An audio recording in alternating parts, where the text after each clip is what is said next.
Good morning mga katandem.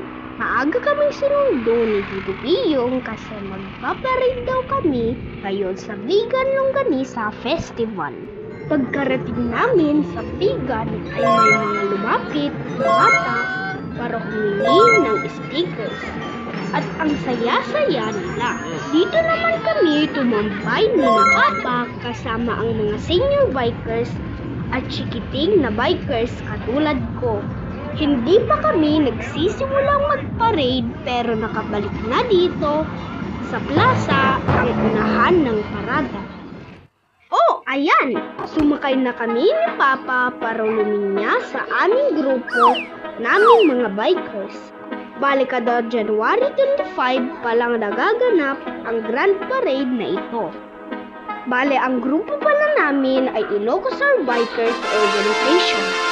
Isa sa mga pinakamatagal na bike organization dito sa Ilocos at pioneer sa mga bike events at ang mga karera.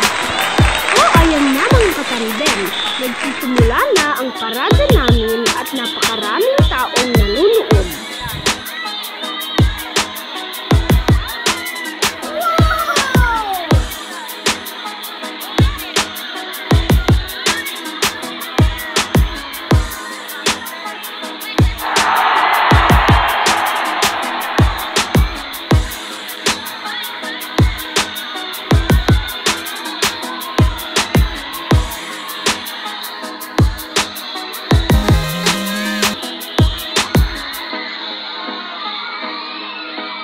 Wow!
May mga kunti din na napasaya ang ating tandem bike at mukhang nakalimutan ko nang ibato ang dala naming mga candies.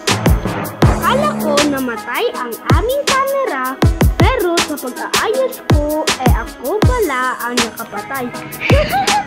Kaya wala na kaming nag-video sa sumunod naming nadaanan. Noong patapos na ang parada, uli kami nakapag-video. Ilocos Bikers Association. Medyo nakakapagod pero sobrang naman nakaka-enjoy ang mag-parade. Kasi proud kaming i-represent na kami ang mga bikers dito sa Ilocos. Paalam mga katandem!